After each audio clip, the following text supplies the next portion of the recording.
True to their mission of giving hope, isang feeding program ang ikinasa ng NGO na World Vision. Pero hindi raw ito sapat dahil ang tunay na laban kontra kagutuman kailangan ng collective effort. Narito ang agenda report ni Mateo Guricelli.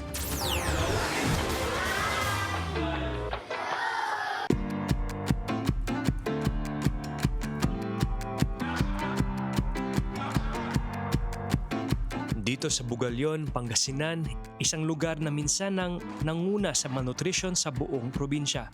Kasama ang World Vision, nasaksihan namin kung paano nilang sama-samang nilalabanan ang gutom. Sa SWS survey, lumalabas na 7.5 million Filipino families suffer from involuntary hunger at least once in 3 months. Nakakwentuhan namin sina Roda at Christina. Dahil sa kahirapan ng buhay, kagaya kong single parent, 4 na anak, hindi ko maano ba yung sa vitamins ng mga bata, sa mga pagkain ko, ganyan. Kaparehas kami ng asawa ko na wala ng trabaho, naghirap po talaga. Pero hindi dito natapos ang kwento.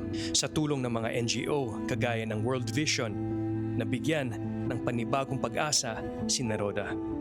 Isa sa kanilang nasimulan ay ang feeding program sa 24 barangays. Okay, so now we are actually cooking a dish lumpia for all the kids today here at World Vision. They say lumpia is good nourishment for the kids. Why? Because they put fish, vegetables, malunggay, the superfood. Because of World Vision educating the people here on how to get out of malnutrition, because every kid deserves to go to school healthy and ready to study. Ayon sa mga program managers, malaki ang epekto ng intervention. Nung nagsimula kami dito, number 1 ang Bugalyon sa isa sa mga municipality na mayroong malnutrition. 80% noon ay nare-rehabilitate naman natin. Pero hindi lang feeding ang solusyon. We're known to be one of the countries with the highest malnutrition rates for kids. Now, why do you think this is so, Sir Jun? We have injustice, we have poverty. It's a cycle, no? Another unique thing in Philippines is that we have disasters and emergencies. So, like, you do a development work, in an instant, no, an earthquake, a typhoon erases everything.